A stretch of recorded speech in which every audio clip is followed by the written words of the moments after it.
My name is Nathan, and I'm about to tell you a story that will make you question everything you think you know about trust, marriage, and revenge. This isn't just another tale of infidelity, it's a masterclass in how the truth always finds a way to surface, no matter how deep you try to bury it. 7 years. That's how long Lauren and I had been married when my world came crashing down. We met at University of Colorado, both ambitious students with dreams bigger than the Rocky Mountains surrounding us. I was studying business management, she was pursuing her teaching degree. We fell in love over late-night study sessions and cheap coffee, the kind of romance that makes you believe in fairy tales. After graduation we settled in Denver. I landed a job at Morrison Construction, one of the city's premier building companies, starting as a project coordinator and working my way up to senior manager. Lauren got her dream job teaching English at Westfield High School, a prestigious institution in the suburbs where we eventually bought our house. A beautiful colonial with a white picket fence and a garden Lauren tended with the same care she gave her students. We were living the American dream, or so I thought. We had plans for children, talked about renovating the basement, even discussed getting a dog. Our friends envied us. At company parties, colleagues would joke about how lucky I was to have found someone like Lauren. She was intelligent, beautiful, charming, the kind of woman who could light up a room just by walking into it. But here's the thing about perfect lives, they're often too good to be true. March 15th. I remember the exact date because it was the day everything began to unravel, though I didn't know it at the time. Lauren came home at 9:30 p.m., which was unusual but not alarming. Teachers often had evening events. "Hey babe," I said, looking up from the basketball game I was watching. "How were the parent-teacher conferences?" She paused, just for a second, but I noticed. "Oh, they were fine. Long, you know how it is. We discussed the new curriculum changes." "That sounds interesting. Who else was there from the faculty?" Another pause. "The usual crowd. Principal Martinez, some of the math teachers. Mrs. Henderson from science." I nodded and turned back to the game. The Nuggets were losing, and I was more focused on that than on my wife's slight hesitation. Big mistake. 2 weeks later she was late again. This time it was a faculty meeting about upcoming field trips. "Sounds like you guys are really busy with meetings lately," I commented as she kicked off her heels. "Yeah, it's that time of year. Lots of planning for the spring semester." "What field trips are you planning?" "The museum, and maybe the botanical gardens. We're still working out the details." I made a mental note. Lauren had always been great at details, it's what made her such an excellent teacher. But lately her explanations seemed vague. The pattern continued for weeks. Late nights, meetings, conferences, planning sessions. Each time I asked simple, innocent questions, the kind any interested husband would ask. Each time Lauren's answers became increasingly general and evasive. I'm not a suspicious person by nature. I believe in trust, in giving people the benefit of the doubt. But I'm also methodical. It comes from years in construction management where attention to detail can mean the difference between a successful project and a catastrophic failure. So I started paying attention. Not spying, not hiring private investigators or going through her phone. Just listening. Really listening. "How was the workshop today?" I asked one evening after she returned from what she claimed was a professional development seminar. "Really informative. They talked about new teaching methods for engaging students with classic literature." "Sounds useful. What methods did they suggest?" A flash of panic crossed her eyes. Interactive discussions, multimedia presentations, that sort of thing." "Any specific techniques you're excited to try?" Well, they gave us a lot of material to review. I need to go through it all first." But there was no material. No folders, no handouts, no conference bags. Nothing you'd expect from a day-long workshop. I decided to test a theory. The next time she mentioned a seminar, I asked, "Which hotel was it at again?" "The Marriott downtown." I called the Marriott the next day. "Hi, I'm trying to get information about the education seminar you hosted yesterday." "I'm sorry, sir, but we didn't host any education seminars yesterday." My stomach dropped. I called the other major hotels in the area. Nothing. That evening I was casual about it. "How was the hotel? Was it nice?" "Yeah, the Marriott is always professional." "Did you eat at their restaurant?" "No, they provided lunch during the seminar." "What did they serve?" Another pause. "Sandwiches and salad." But the Marriott's event coordinator had told me they only provided catering for events of 50 people or more. A small education seminar wouldn't qualify. Once you start noticing inconsistencies, they multiply like cracks in a foundation. What started as small discrepancies became glaring contradictions. Lauren mentioned attending a seminar in Boulder with a colleague named Stephen. A week later she referred to him as Stanley. When I asked about Stephen, she looked confused and said she didn't know anyone by that name. She described workshops that didn't exist, quoted speakers who weren't real, and provided details about events that never happened. The worst part was how natural she seemed lying to me, how easily the fabrications rolled off her tongue. I began to feel like I was living with a stranger. One evening in early May, I decided to up the ante. "I was talking to Jennifer Walsh today," I said, referring to our neighbor whose daughter attended Westfield High. Lauren froze with her fork halfway to her mouth. "Oh, what about?" She mentioned that there haven't been any parent-teacher conferences this semester. She was wondering when they were scheduled. The color drained from Lauren's face. She must be confused. "We had conferences last month." "Really?" "Because she's on the parent council. She would know." Maybe she forgot. Or maybe her daughter didn't have conferences because her grades are fine.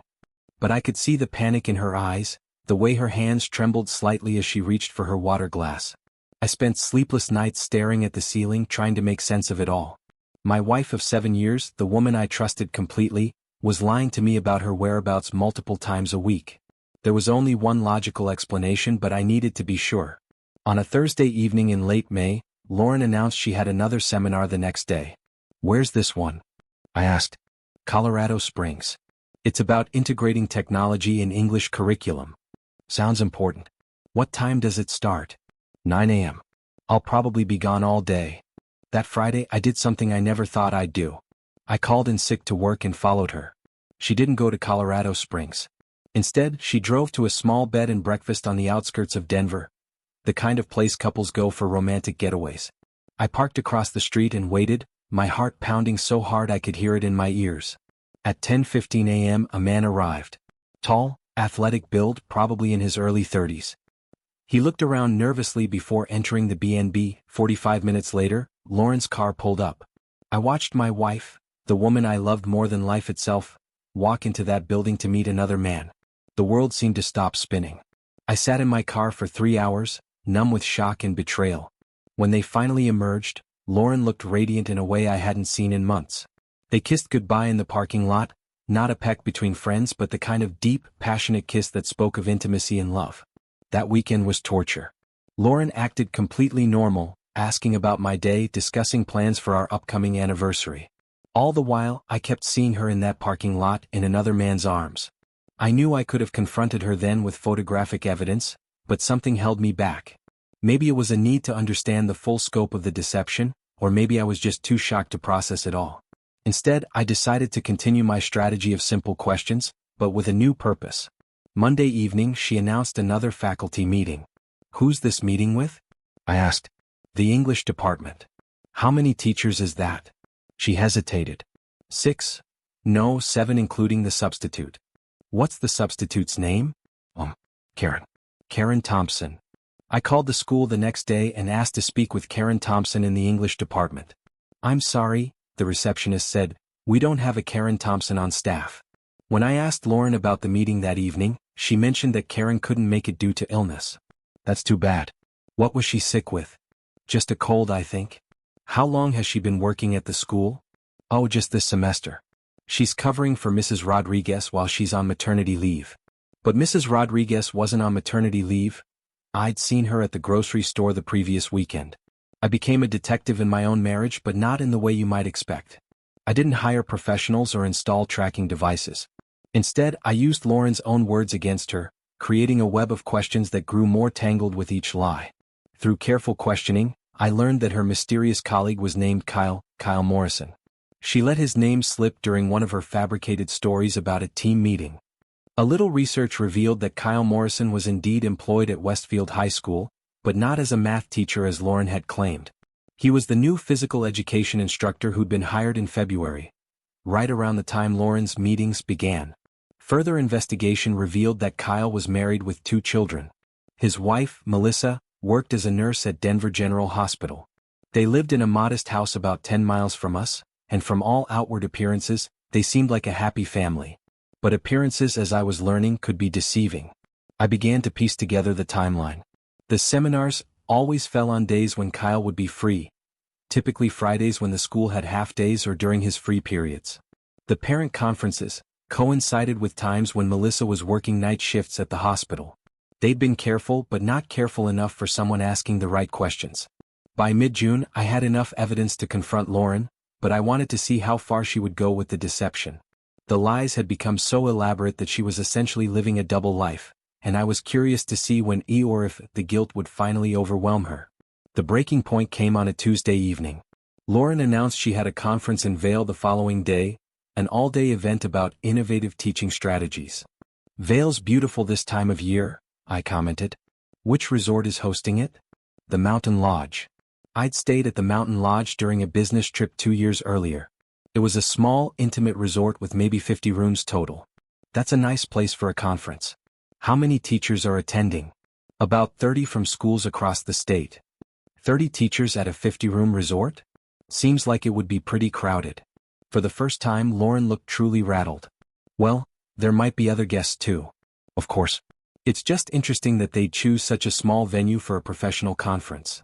That night I called the Mountain Lodge. Not only were they not hosting any education conferences, but they were completely booked with a wedding party. The next morning, as Lauren prepared to leave for her fictional conference, I made a decision that would change everything. "Lauren," I said quietly, "we need to talk." She turned from the mirror where she was applying lipstick. More makeup than she usually wore for work, I noticed. "Can it wait? I'm running late." "Late for what exactly?" Something in my tone made her freeze. "For the conference. In Vail. Remember? The conference that doesn't exist? At the resort that's hosting a wedding?" The lipstick fell from her hand and clattered onto the bathroom floor. What followed was the most painful conversation of my life. Lauren tried to deny it at first, then made excuses and finally broke down completely.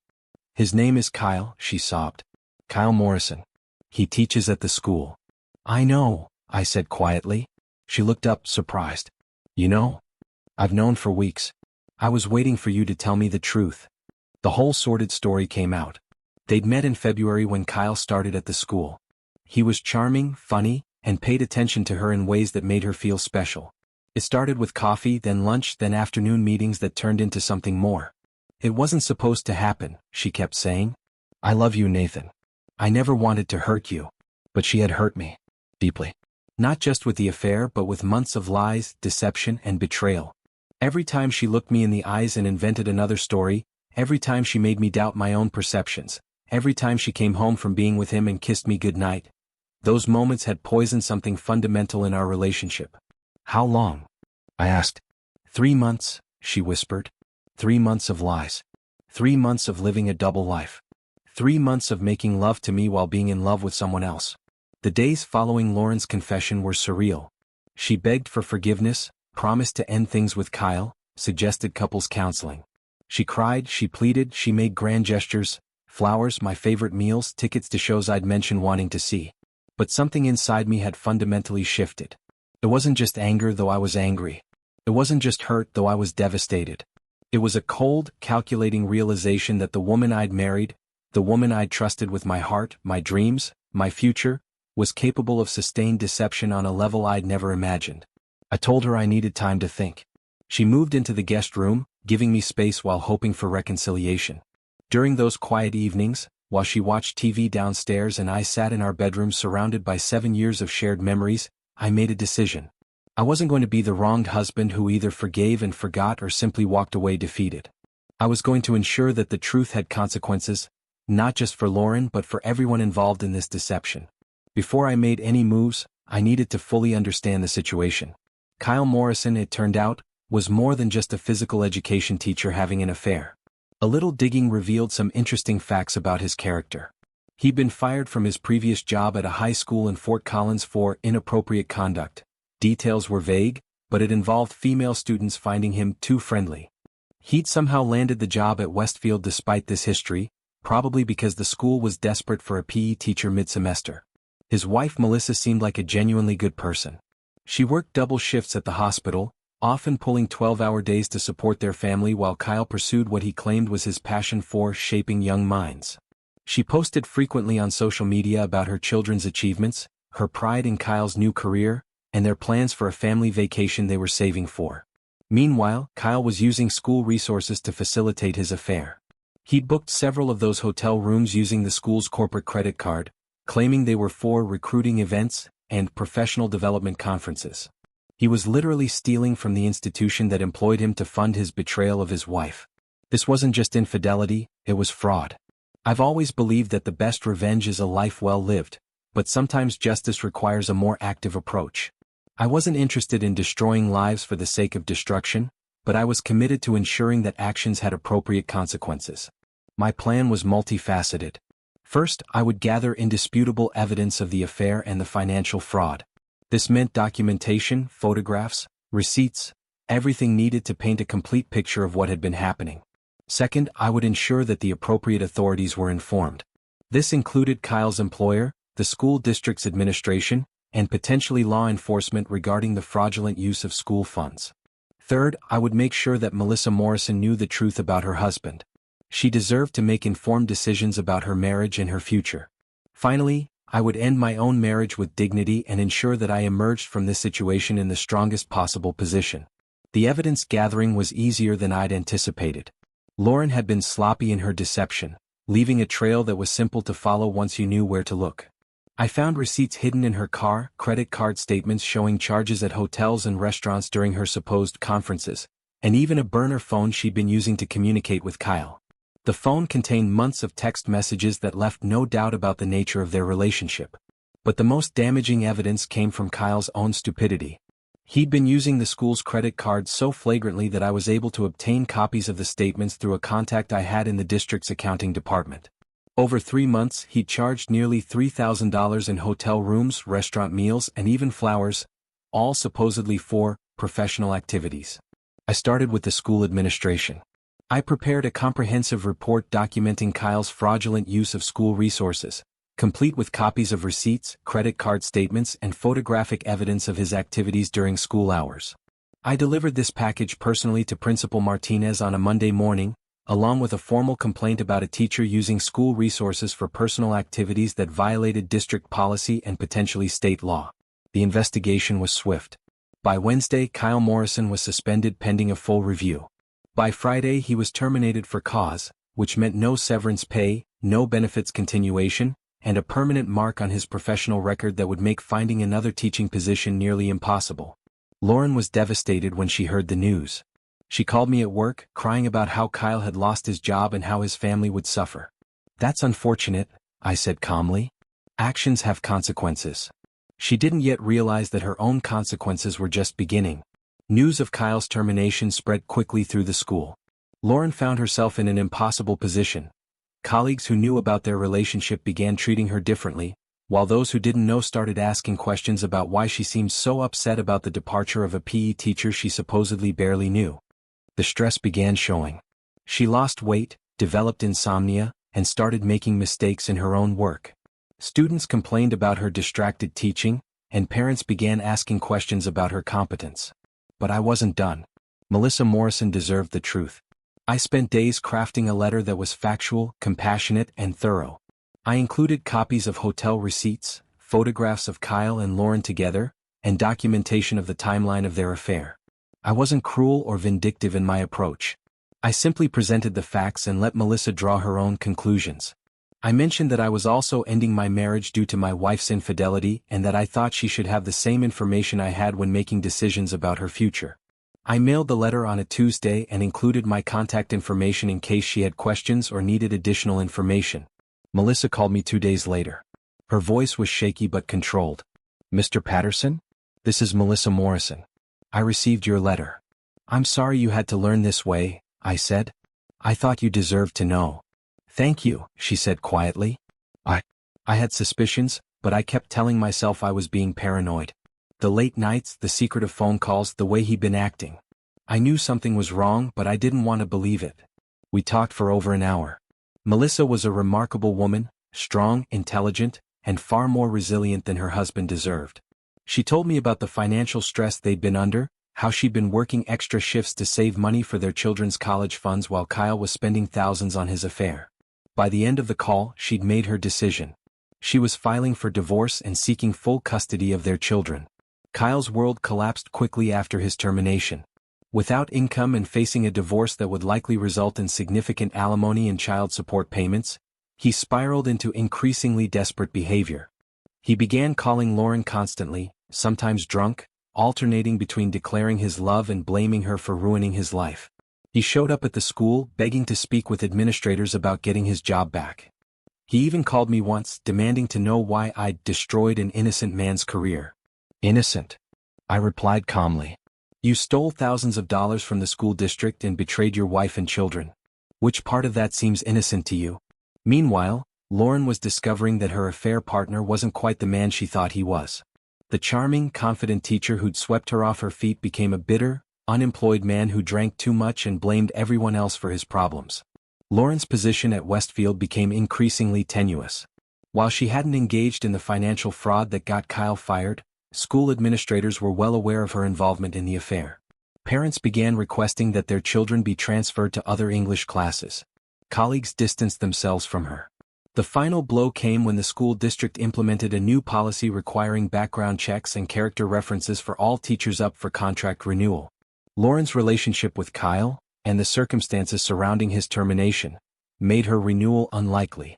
She came home one evening in tears, announcing that she'd been encouraged to seek opportunities elsewhere, rather than face the potential embarrassment of not having her contract renewed. While Lauren's world was crumbling, I was experiencing my own transformation. The betrayal had been devastating, but it had also been clarifying. I realized I'd been living a life that wasn't entirely authentic, making compromises and concessions that weren't necessary. I threw myself into work with renewed focus and energy. My supervisor noticed the change and recommended me for a promotion that came with a significant salary increase and the opportunity to lead major projects across the Rocky Mountain region. I also began pursuing interests I'd neglected during my marriage. I joined a hiking club, started taking photography classes, and even began learning Spanish, something I'd always wanted to do but never had time for. Friends and colleagues were amazed by the change in me. Rather than appearing defeated by my circumstances, I seemed more confident and focused than ever. I filed for divorce on grounds of adultery, which in Colorado meant I could seek a greater share of our marital assets due to Lauren's misconduct. My attorney was thorough in documenting the affair and its impact on our marriage. Lauren fought the divorce initially, still hoping for reconciliation. But as her own situation became more precarious, unemployment, damaged reputation, mounting legal bills, she became more willing to negotiate. The settlement was favorable to me. I kept the house, the majority of our savings, and my retirement accounts. Lauren received a modest share of the assets and agreed to pay her own legal fees. More importantly, the divorce was finalized quickly and cleanly, without the messy, drawn-out proceedings that often characterize these situations. 6 months after our divorce was finalized, I learned the epilogue to Kyle and Lauren's story. It wasn't the romantic ending they'd probably imagined when they were sneaking around behind their spouses' backs. Kyle had moved back in with his parents in a small town outside Denver, unable to find work in education and struggling with depression and alcohol abuse. His divorce from Melissa had been brutal. She'd gotten everything she asked for, including full custody of their children and substantial financial support. Lauren had taken a job at a small private school in Colorado Springs, making about half what she'd earned at Westfield. She'd moved to a tiny apartment and was struggling financially while trying to rebuild her professional reputation. The last I heard, they weren't even in contact anymore. Their great love affair had crumbled under the weight of real-world consequences: unemployment, financial stress, social stigma, and the reality that relationships built on deception rarely survive when the deception ends. Some people might say I was too harsh, that I went too far in ensuring that Kyle and Lauren faced consequences for their actions. But I disagree. I believe in accountability. Kyle didn't just have an affair. He stole from the school district that employed him, betrayed the trust of students and parents, and destroyed his family's financial security for the sake of his selfish desires. He deserved to face professional and legal consequences. Lauren didn't just make a mistake. She engaged in months of systematic deception, lying to my face daily while betraying our marriage vows and planning a future with another man. She deserved to face the social and professional consequences of those choices. And Melissa deserved to know the truth about her husband so she could make informed decisions about her own life and the future of her children. I didn't destroy their lives. I simply ensured that the truth came to light and that actions had appropriate consequences. 2 years later, my life has been completely transformed. The promotion I received led to another opportunity, and I'm now a regional vice president overseeing construction projects across 3 states. I've traveled more in the past 2 years than I had in the previous 10, seeing parts of the country I'd only dreamed of visiting. I've also found love again, not the desperate, needy kind of love that overlooks red flags and makes excuses for bad behavior, but the mature, confident kind of love that's built on mutual respect and genuine compatibility. Her name is Catherine, and she's a marketing executive who works for one of the companies we do business with. She's intelligent, funny, honest, and most importantly, she understands the value of trust in a relationship. We've been together for 8 months, taking things slowly and building a foundation based on open communication and mutual respect. Looking back on this experience, I've learned several important lessons. First, trust your instincts. When something feels wrong, it usually is. Don't let people gaslight you into doubting your own perceptions. Second, the truth always comes out eventually. People who live lives of deception will eventually trip themselves up if you pay attention and ask the right questions. Third, accountability matters. When people face real consequences for their actions, they're less likely to repeat those mistakes. When they face no consequences, they often escalate their bad behavior. Finally, you can't control other people's choices, but you can control your response to those choices. You can choose to be a victim, or you can choose to take control of your situation and build something better. The consequences of Kyle and Lauren's affair extended far beyond just their immediate families. Several students at Westfield were affected by the disruption to their education when both teachers left mid-semester.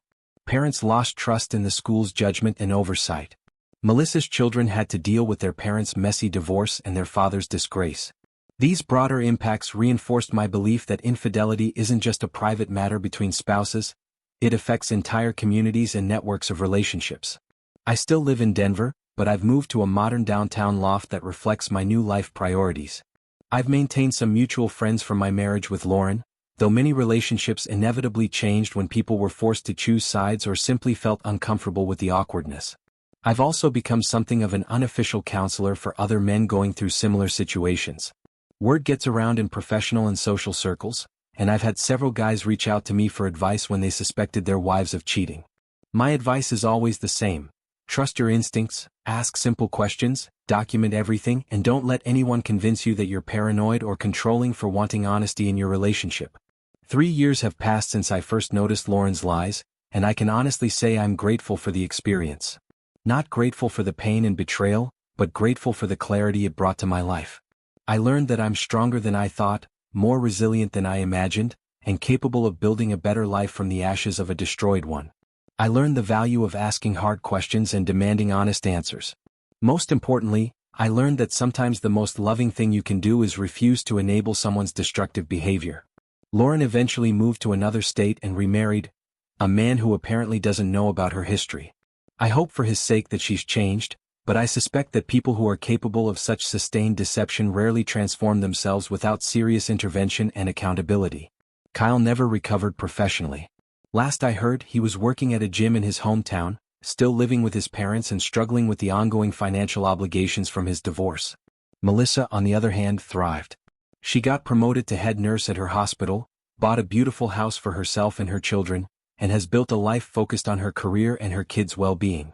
She occasionally sends me updates, and I'm always impressed by her strength and resilience. As for me, I'm planning to propose to Catherine next month. I've learned what real love looks like. Not the desperate, insecure kind that tolerates deception, but the confident, secure kind that insists on honesty and mutual respect. This time, I'm entering marriage with my eyes wide open, armed with the hard-won knowledge of what red flags to watch for and what questions to ask. I'm not cynical or paranoid, I'm just wiser. The truth, as they say, will set you free. Sometimes that freedom comes at a high price, but it's always worth paying.